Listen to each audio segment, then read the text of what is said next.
Peabody, and this is my human Maddie. Have you told them what we're reviewing? I'll get to that. Today we are reviewing the movie Mr. Peabody and Sherman.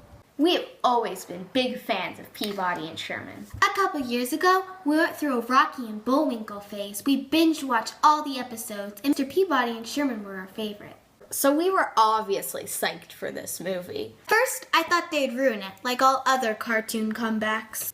Powerpuff Girls. But I am happy to report that Mr. Peabody and Sherman was not ruined. For those of you who live under a very stupid rock, Mr. Peabody is a dog who wears a bow tie and is a genius. He invented Zumba Blanking, Auto-tune, the backside ollie, and It makes a mean cocktail. Good work, Mr. Peabody! but is most famous for inventing the Wayback Machine, where he takes his boy Sherman, not where, but when. Kind of like the TARDIS, but looks like a giant flying space apple. Old cartoons, the episodes had us traveling back for some funny history lessons, and this movie did pretty much the same thing. We get adventures in ancient Egypt, Greece, the French Revolution, and the Italian Renaissance. It also explores the relationships between Mr. Peabody and Sherman. It also shows us how a dog can adopt a boy. Sherman starts school, he's 7 and a half, and upsets Penny with all his knowledge of George Washington. And there's a fight. And a bite, and Miss Grunion gets involved, and she tries to take Sherman away from Mr. Peabody. Then some plot stuff happens, and Penny pushes Sherman into showing her the way back. The ending's kind of like Bill and Ted's Excellent Adventure, where historic people come back to the present. You should rent Bill and Ted as sort of a time travel comedy film festival and compare the two movies.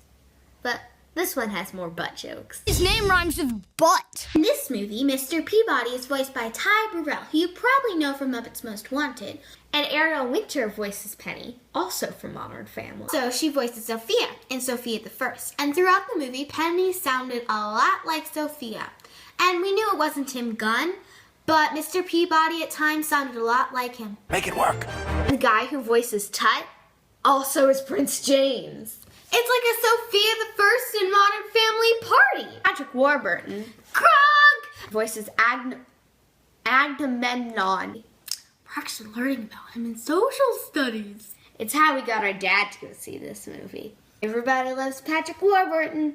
I didn't like Penny at all. All of the problems were her fault.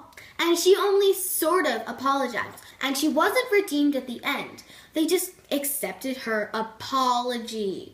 Penny didn't formally apologize, but she recognized that what she did was wrong. I don't even understand how Sherman and Mr. Peabody could be friends with her after that. I think this movie is for all ages.